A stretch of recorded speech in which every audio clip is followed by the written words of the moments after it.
다른 광고는 없고요. 이 시간은 말씀 보겠습니다.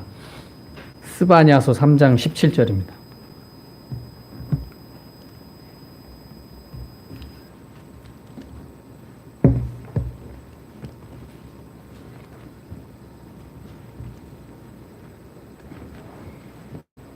구약 성경 1309쪽입니다.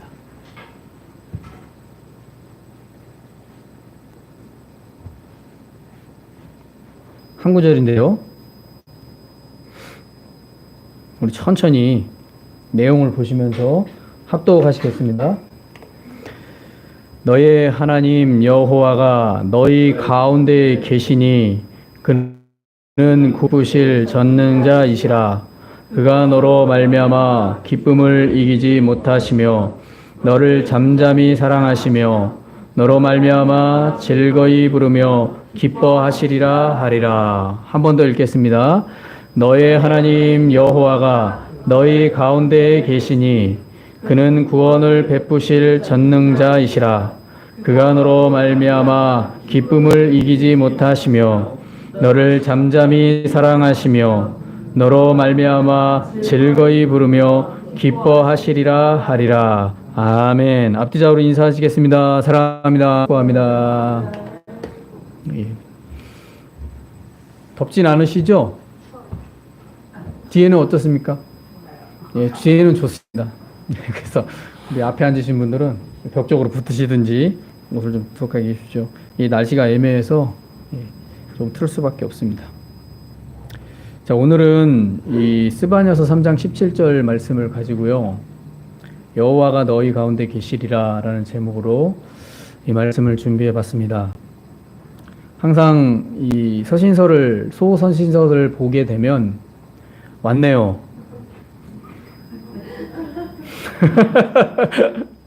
무슨 의미인지 모르지만 왔네요. 어머님이 알려주십시오. 예.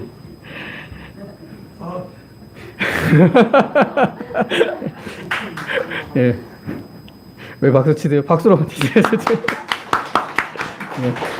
늦게 왔는데, 예, 늦게나마 생일 축하드립니다. 예, 오늘은 이 스바냐서를 보는데요. 까먹었네. 이 소서신서를 볼 때마다 항상 느끼는 건요. 이 심판에 대한 말씀이 너무 많아가지고, 안 그래도 저희가 지금 금요일 날 이 대선지서를 보면서 선지자서를 보면서 심판에 대해서만 계속해서 말씀을 듣고 있는데 이 스바냐 이 소선지서에서도 계속해서 그게 연속되어집니다. 그런데 이제 이 말씀 속에 이 스바냐서의 이 3장 17절 말씀을 준비하다가 이 말씀이 좀 와닿아서 짧은 말씀이지만 짧게 나눌 겁니다. 예, 짧게 나눌 건데 이 말씀을 통해서 우리 안에 계신 하나님을 생각했으면 좋겠습니다. 자, 사람이 인생을 살면서요, 믿을 수 있는 사람과 함께 있으면 마음 안에 안정을 누리고요, 또 그렇게 살 수 있습니다. 왜냐하면 의지할 수 있는 대상이기 때문이죠. 친구라도 정말 함께 할 수 있는 친구라면, 또 마음을 토하며 이 마음 안에 있는 것을 나눌 수 있는 친구라면 참 의지가 되죠. 예, 참 좋죠. 그것이 사람 사는 모습 속에 나타나는 현상이죠.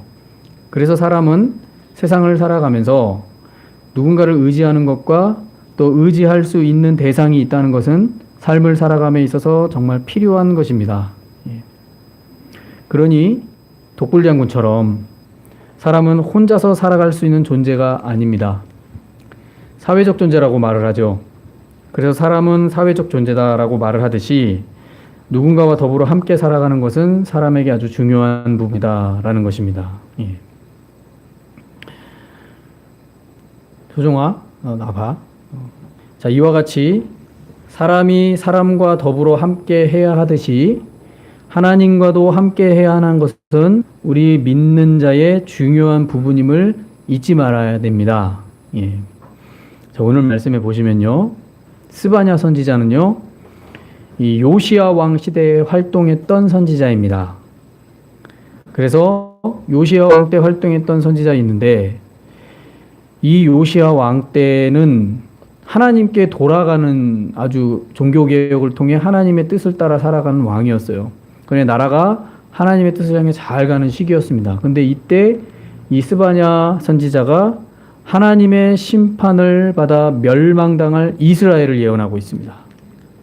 요시야 왕 시기는 히스기야 왕처럼 종교개혁을 해서 하나님께 돌아가는 시기였어요.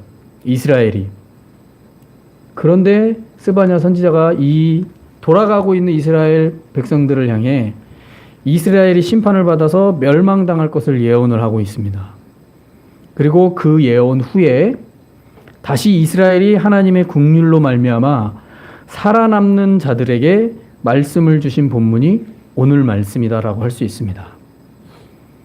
자, 이렇게 스바냐 선지자는 당시 아직 일어나지도 않은 사실을 예언함으로써 하나님의 계획하심을 밝히 드러내신 이유는 이스라엘 백성들을 향한 하나님의 포기할 수 없는 그 사랑을 말해주고 있는 것임을 알 수 있습니다. 자, 본문에 보시면 스바냐 3장 17절 말씀을 보시면요. 스바냐 선지자는요, 이스라엘 중에 거하실 하나님과 백성의 관계를 몇 가지로 묘사를 하고 있습니다. 그래서 본문을 보시면 첫 번째로요. 본문 보시겠어요? 첫 번째로 이렇게 말합니다. 너희 하나님 여호와가 너희 가운데 계시니 그는 구원을 베푸실 전능자이시라 라고 말합니다. 첫 번째로 하나님은 구원을 베푸실 전능하신 분이시다 라는 거죠. 자, 이 말씀은 하나님께서 백성을 심판하러 오시는 것이 아니라 그들을 구원하시기 위해서 오신다라는 얘기입니다. 그래서 말씀에서 이 전능자라는 뜻은요, 다른 의미로 용하는 뜻입니다. 용사라는. 그래서 이 말씀은 하나님께서 자기 백성을 구원하시기 위해서 용사로 오신다라는 표현이기도 합니다. 그래서 위기가 왔을 때 용사가 오거나 영웅이 오면 너무 희망이 생기지 않습니까? 그렇죠. 희망이 생깁니다. 누군가 정말 잘하는 사람, 정말 믿을 만한 사람이 있으면 신뢰가 가는 법이죠. 그래서 잘 안 될 것 같은데 될 것 같은 거죠. 그래서 이게 용사라고 말합니다. 그래서 전능자는 다른 의미로 용사라는 뜻을 가지고 있습니다. 하나님이 용사로 오신다라는 거예요. 자, 이 말은 전쟁에 능한 하나님께서 이스라엘에 당면하고 있는 모든 공경과 어려움과 고통에서 구원하시기 위해 오신다라는 겁니다. 자, 이런 하나님께서 이스라엘 백성 가운데 계신다라는 것이 얼마나 큰 축복인지 모릅니다. 그래서 17절에 처음에 너희 하나님 여호와가 너희 가운데 계시니 라고 말합니다. 이것은 엄청난 축복입니다. 너희 가운데 계시겠다라는 거죠. 전능하신 하나님께서 하나님의 백성, 즉 믿는 자들 가운데 계시다라는 사실, 그리고 그 가운데서 용사로 계셔서 모든 공경에서 구원해 주시고 보호해 주신다라는 이 사실은 하나님을 믿는 자들 가운데 계시는 이유다라는 겁니다. 그러니까 너희 가운데 계시다라는 것은 단지 그냥 계시다라는 게 아니에요. 너희를 지키고 보호하겠다라는 의미죠. 자, 이러한 축복은 오늘날 우리 그리스도인에게도 동일하게 주어지는 은혜임을 잊지 말아야 될 줄로 믿습니다. 자, 하나님은 예수님을 통해 우리에게 성령을 보내주셨죠. 그리고 그 성령님은 우리 그리스도인들 가운데 거하고 계십니다.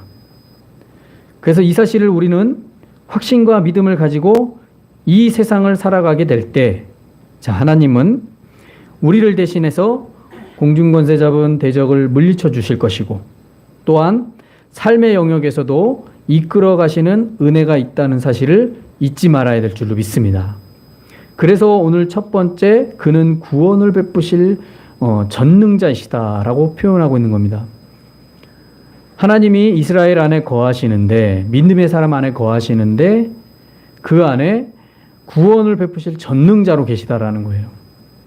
그러니 이것이 우리 믿는 자, 오늘날 우리 그리스도인에게 얼마나 큰 축복의 말씀인지를 생각해야 된다라는 거죠.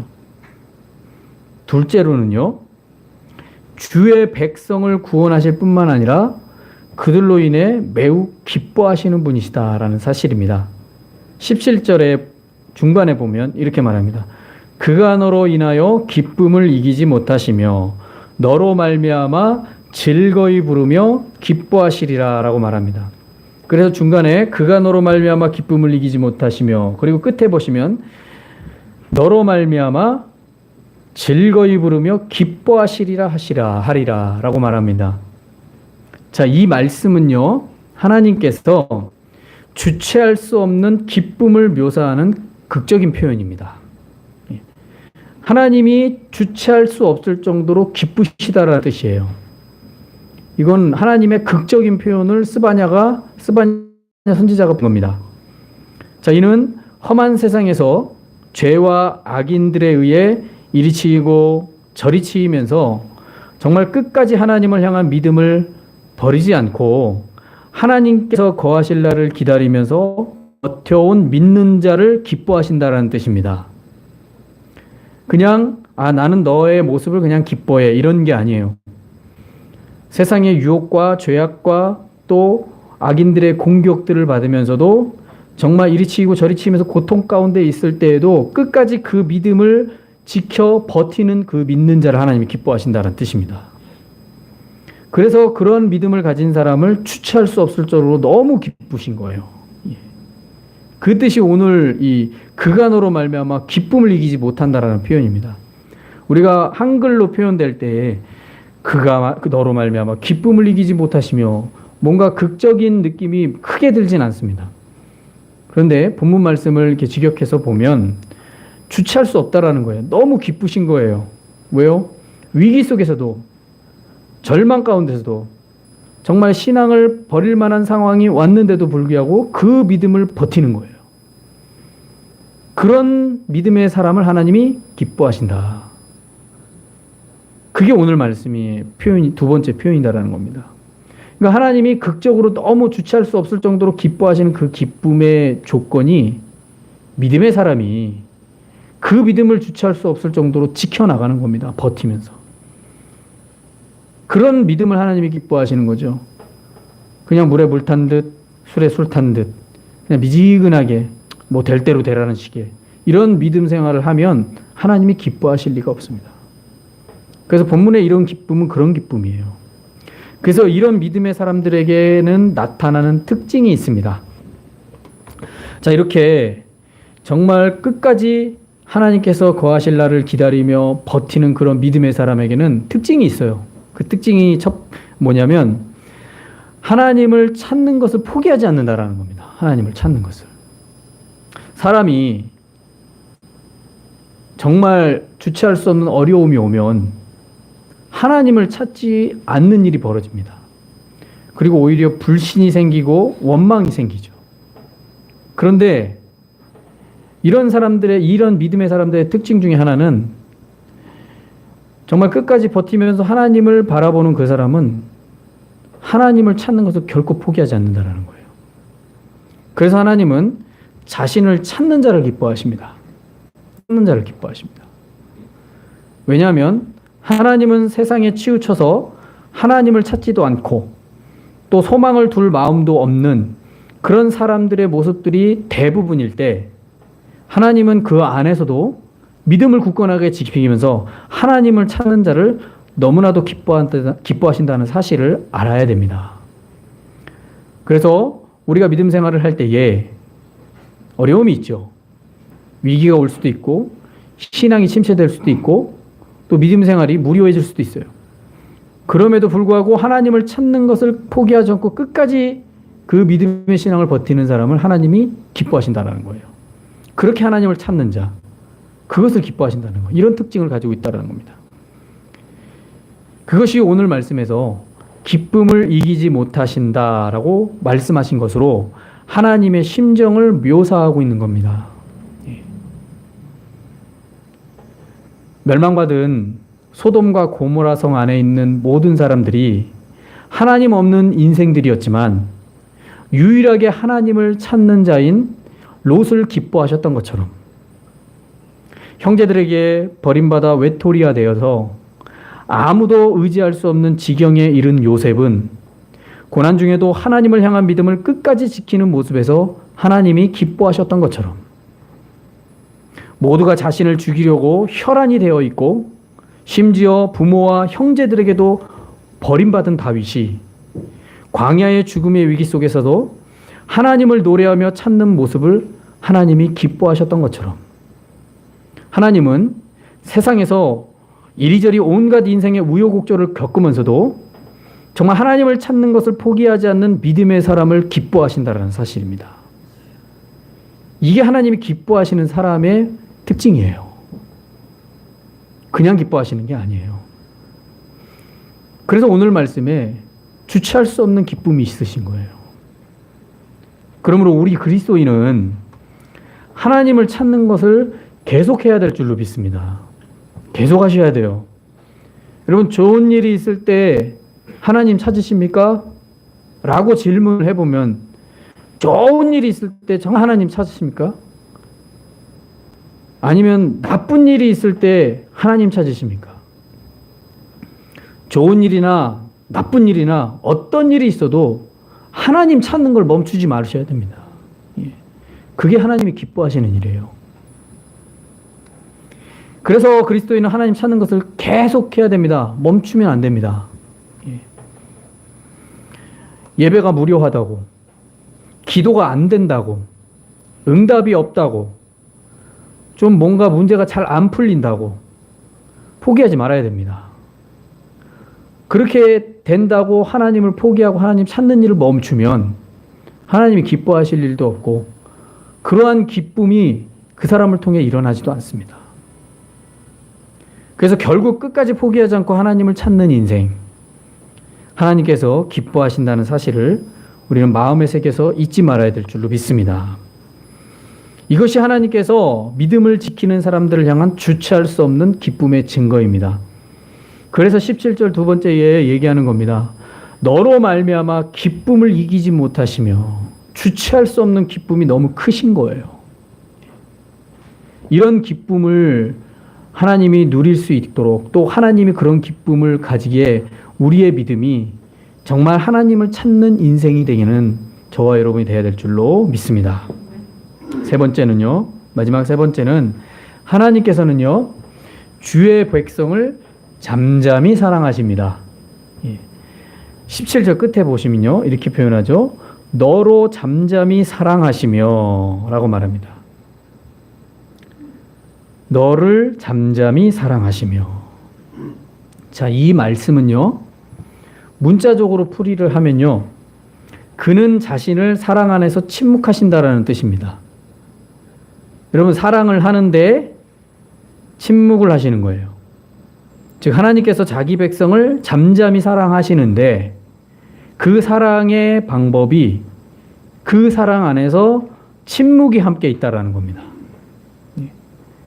사랑인데 침묵이 있는 사랑이에요.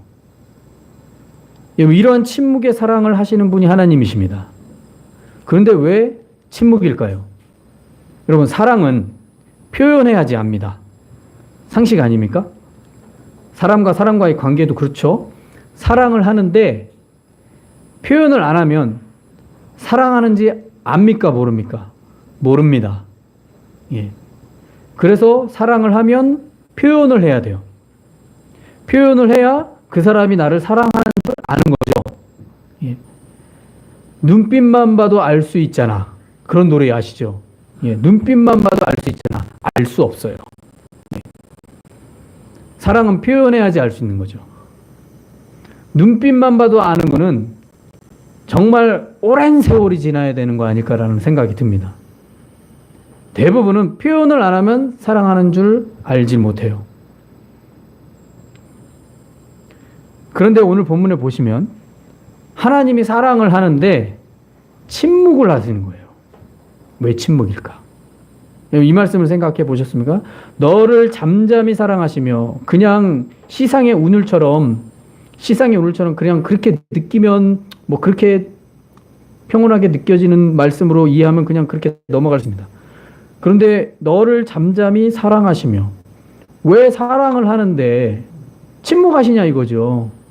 응답도 주시고, 때로는 위로가 필요할 때 음성으로 말씀도 주시고, 또 필요하면 사람을 통해서 역사하셔서 또 증거도 보여주시고, 그러면 하나님 사랑 느낄 수 있잖아요. 그렇지 않습니까? 이게 당연합니까? 우리 믿음 생활할 때. 그런데 본문에 보면 하나님이 사랑을 하시는데 침묵하시는 거예요. 예. 그래서 잠잠히 사랑하시며, 이게 사랑하는데 침묵하신다는 뜻이에요. 자, 왜 하나님은 침묵을 하실까? 사랑하시면서. 그것은요, 하나님께서 백성들의 죄를 덮어두시겠다라는 뜻입니다. 예. 즉, 아무리 죄가 있어도 그 죄를 덮어두고서 더 이상 묻지 않고 사랑하시겠다라는 뜻입니다. 그래서 잠잠히 사랑하시며 라고 말하는 겁니다. 사랑하시는데 침묵하신다라는 거예요. 더 이상 너의 죄에 대해서 묻지 않겠다라는 거예요. 그런 의미입니다. 그러면 이런 의미를 생각해 보면 하나님께서 이렇게 이스라엘의 남은 자들의 죄를 더 이상 문제 삼지 않으실 것이고 그들의 죄에 대해서 사랑 안에서 침묵하시겠다라는 것입니다. 이게 얼마나 큰 사랑입니까? 더 이상 죄를 묻지 않겠대요. 예. 이만한 사랑이 어디 있겠습니까? 사람은요, 가족이라 할지라도 잘못을 하거나 어떤 흠이나 죄가 있으면 그 덮고 넘어가지 않습니다. 덮어준 것 같지만 세월이 흘러 비슷한 상황이나 어떤 비슷한 어떤 대화거리가 나오면 또 그게 솟구쳐서 나와서 농담이지만 또 말해요. 재미삼아 말하기도 하고. 사람은 그래요. 근데 하나님은 묻지 않겠대요. 불순종하고 죄를 지었던 것, 이제는 내가 잠잠히 너희를 사랑하겠다. 더 이상 묻지 않겠다. 이스라엘의 남은 자들을 향한 그 사랑을 표현한 게 잠잠히 사랑하시며, 이게 오늘 말씀의 뜻입니다. 자, 이 말씀에서 이스라엘에게 이런 은혜를 주신 하나님을 우리가 생각을 할 때요, 우리 그리스도인이 얼마나 큰 은총을 입은 구원의 자녀인지를 생각하게 됩니다.